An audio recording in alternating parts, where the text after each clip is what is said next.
दोस्तों, ये मेरी अगली कहानी है मार्कंडेय ऋषि की अमर कथा। इस कथा में आप ये जानेंगे मार्कंडेय ने कैसे यमराज को हराया। बहुत समय पहले प्राचीन भारत में मृकुंड नाम के एक महान ऋषि अपनी पत्नी मरुधति के साथ एक शांत आश्रम में रहते थे। दोनों भगवान शिव के अनन्य भक्त थे। उनका जीवन तप, साधना और धर्म के मार्ग पर बीत रहा था, लेकिन उनके हृदय में एक गहरा दुख था। विवाह के कई वर्षों बाद भी उन्हें संतान का सुख प्राप्त नहीं हुआ था। प्रतिदिन वे भगवान शिव के शिवलिंग के सामने बैठकर प्रार्थना करते और एक योग्य संतान की कामना करते। अंततः उन्होंने कठोर तपस्या करने का निश्चय किया। वर्षों तक उन्होंने भोजन और आराम का त्याग कर केवल महादेव का स्मरण किया। उनकी कठिन तपस्या से प्रसन्न होकर एक दिन भगवान शिव स्वयं उनके सामने प्रकट हुए। चारों ओर दिव्य प्रकाश फैल गया, डमरू की ध्वनि गूंज उठी और पूरा वन हर हर महादेव के जयघोष से भर गया। भगवान शिव ने प्रसन्न होकर कहा, ऋषिवर, मैं तुम्हारी भक्ति से अत्यंत प्रसन्न हूँ।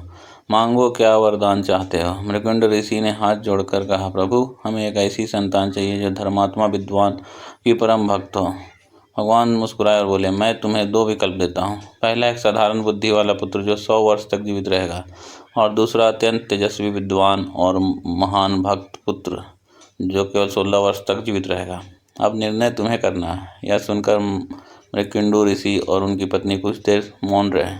अंत में उन्होंने कहा, प्रभु, हमें लंबा जीवन नहीं बल्कि ऐसा पुत्र चाहिए जो अपने जीवन को महान बना सके, चाहे उसका जीवन छोटा ही क्यों न हो। भगवान ने प्रसन्न होकर उन्हें आशीर्वाद दिया और अंतर ध्यान हो गए। कुछ समय बाद उनके घर एक तेजस्वी बालक ने जन्म लिया। उसका नाम रखा गया मार्कंडेय।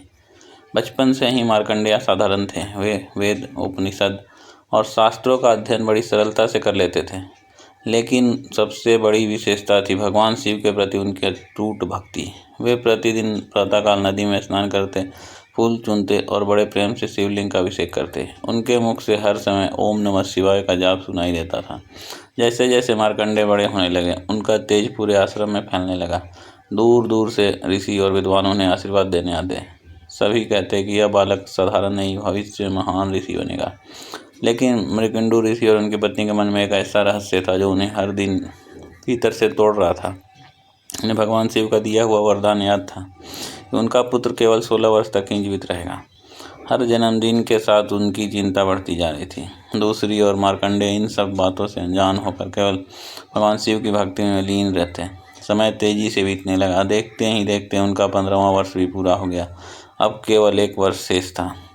मृकुंड ऋषि और मरुधति की आंखों से अक्सर आंसू बहने लगे। वे अपने पुत्र को देखते और मन ही मन सोचते कि क्या सचमुच यह दिव्य बालक इतनी कम आयु में संसार छोड़ देगा, या फिर उसकी अटूट भक्ति कोई ऐसा चमत्कार करेगी जिसे आने वाली पीढ़ियां सदियों तक याद रखेंगी। यही प्रश्न पूरे आश्रम के वातावरण में गूंजने लगा और समय धीरे धीरे उस दिन की ओर बढ़ने लगा जिससे ने इतिहास की सबसे अद्भुत घटनाओं में अपना स्थान बनाया। समय बीतता गया और मार्कंडेय को 16वां वर्ष आरंभ हो गया। उनके माता पिता के चेहरे की मुस्कान अब धीरे धीरे गायब होने लगी। वे हर दिन अपने पुत्र को देखते और उनकी आंखें नम हो जाती। एक दिन मार्कंडेय ने अपनी माँ से पूछा, माता, आप अपनी पिताश्री मुझसे कुछ छिपा रहे हैं।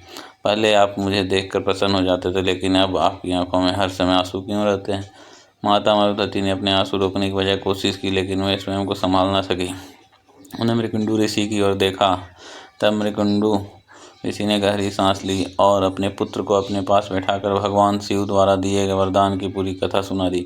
उन्होंने बताया कि जन्म के समय यह निश्चित हो गया था कि उनका आयु केवल 16 वर्ष ही की होगी। यह सुनकर भी मार्कंडेय के चेहरे पर भय चिन्ह नहीं आया। वे शांत स्वर में बोले, यदि मेरा जीवन भगवान शिव का दिया हुआ है तो उसकी रक्षा भी वही करेंगे। मैं मृत्यु से नहीं डरता, क्योंकि जो महादेव का भक्त है उसे किसी बात का भय नहीं होना चाहिए। यह सुनकर उनके माता पिता आश्चर्यचकित रह गए। अगले ही दिन मार्कंडेय ने अपनी साधना और भी कठोर कर दी। वे प्रातःकाल ब्रह्म मुहूर्त में उठते, पवित्र नदी में स्नान करते और वन के बीच स्थित प्राचीन शिव मंदिर में जाकर घंटों तक ओम नमः शिवाय का जाप करते। उन्होंने अन्न का त्याग कर दिया और केवल फल तथा जल ग्रहण करने लगे। तभी धीरे धीरे उनकी तपस्या इतनी प्रबल हो गई कि पूरा वन उनके मंत्रों की ध्वनि से गूंजने लगा। पक्षी शांत होकर उन्हें निहारते, पशु उनके पास बैठ जाते और ऐसा लगता मानो स्वयं प्रकृति भी उनकी भक्ति में लीन हो गई हो। दूसरी ओर देवलोक में भी उनकी तपस्या की चर्चा होने लगी। देवताओं ने भगवान शिव से प्रार्थना की, भगवान आपका यह भक्त अद्भुत है, उसकी भक्ति पूरे ब्रह्मांड में प्रकाश फैला रही है। भगवान शिव मुस्कुराए लेकिन मौन रहे। उधर समय अपनी गति से आगे बढ़ता रहा। अंततः वह दिन भी आ गया जब मार्कंडेय की आयु के 16 वर्ष पूरे होने वाले थे। उस दिन प्रातःकाल उन्होंने अपने माता पिता के चरण स्पर्श किए और कहा, आप चिंता मत कीजिए, जो कुछ होगा महादेव की इच्छा से होगा।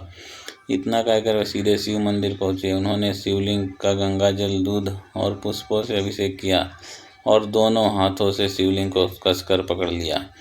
उनकी आंखें बंद थीं और मुख से लगातार ओम नमः शिवाय का जाप निकल रहा था। उसी समय पूरे वातावरण में एक विचित्र परिवर्तन होने लगा। आकाश में काले बादल छा गए, तेज हवाएं चलने लगी, बिजली चमकने लगी और चारों ओर सारा सन्नाटा फैल गया। तभी आकाश से एक दिव्य रथ उतरा। उस रथ पर स्वयं मृत्यु के देवता यमराज विराजमान थे। उनके हाथ में कालपाश था और उनका चेहरा गंभीर था। यमराज मंदिर के द्वार पर पहुंचे और गंभीर स्वर में बोले, मार्कंडेय, तुम्हारी आयु पूरी हो चुकी है, अब मेरे साथ चलो। लेकिन मार्कंडेय ने अपनी आंखें नहीं खोली। वे पहले ही की तरह शिवलिंग से लिपटे हुए पूरे विश्वास के साथ महादेव का नाम जपते रहे। यमराज ने फिर कहा, यह सृष्टि का नियम है, जो जन्म लेता है उसे एक दिन मृत्यु का सामना करना ही पड़ता है। फिर भी मार्कंडेय अपनी भक्ति में अडिग रहे। अंत में यमराज ने अपना कालपाश उठाया और उसे मार्कंडेय की ओर फेंक दिया। लेकिन जैसे ही वह पास आगे बढ़ा, उससे केवल मार्कंडेय को ही नहीं बल्कि शिवलिंग को भी अपने घेरे में ले लिया। उसी क्षण पूरी पृथ्वी कांप उठी। मंदिर के भीतर से एक प्रचंड दिव्य प्रकाश फूट पड़ा और ऐसा लगा मानो स्वयं कैलाश पर्वत की शक्ति उस छोटे से मंदिर में उतर आई हो। अगले ही क्षण जो हुआ उसने स्वयं यमराज को भी स्तब्ध कर दिया। जैसे ही यमराज का कालपाश शिवलिंग को स्पर्श किया, पूरे मंदिर में भयंकर कंपन होने लगा। धरती हिल उठी, आकाश में तेज गर्जना होने लगी और शिवलिंग से दिव्य प्रकाश की ऐसी किरण निकली कि यमराज भी कुछ क्षणों के लिए अपनी आंखें बंद करने पर मजबूर हो गए। अगले ही पल शिवलिंग 2 भागों में विभाजित हुआ और उसके भीतर से स्वयं भगवान महादेव अपने रौद्र रूप में प्रकट हुए।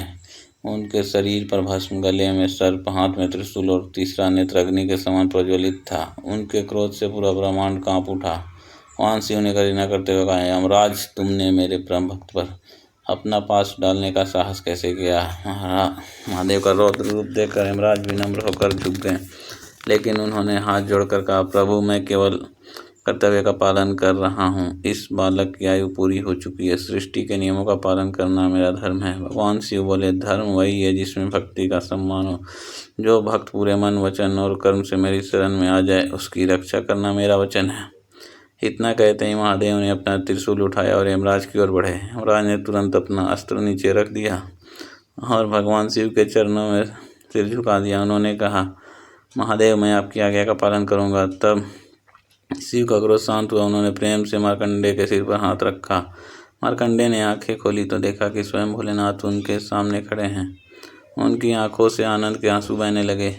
वे भगवान शिव के चरणों में गिर पड़े और बोले, प्रभु, मुझे किसी धन या राज्य या वैभव की इच्छा नहीं है, मुझे केवल आपकी भक्ति चाहिए। भगवान शिव मुस्कुराए और बोले, वत्स मार्कंडेय, तुम्हारी अटूट श्रद्धा, निडर विश्वास और निष्काम भक्ति मुझे अत्यंत प्रसन्न किया है। आज से मृत्यु तुम्हें कभी स्पर्श नहीं कर सकेगी। मैं तुम्हें चिरंजीवी होने का वरदान देता हूँ। जब तक यह सृष्टि रहेगी, तुम्हारा नाम अमर रहेगा। वाली पीढ़ियाँ तुम्हें महान ऋषि के रूप में याद रखेगी। यह सुनकर देवताओं ने आकाश से पुष्पों की वर्षा की। पूरे वन में हर हर महादेव का जय घोष गूंज उठा।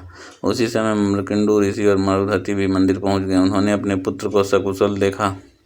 आंखों से खुशी के आंसू बहने लगे। उन्होंने भगवान शिव को बार बार प्रणाम किया। कहा, प्रभु, आपकी कृपा के बिना यह संभव नहीं था। भगवान शिव ने उन्हें आशीर्वाद दिया और अंतर ध्यान हो गए। इसके बाद मार्कंडेय ऋषि ने अपना संपूर्ण जीवन धर्म, ज्ञान और भक्ति के प्रचार में समर्पित कर दिया। उन्होंने अनेक ऋषियों को वेदों का ज्ञान दिया और लोगों को सिखाया कि सच्ची भक्ति में इतनी शक्ति होती है कि वह असंभव को भी संभव बना सकती है।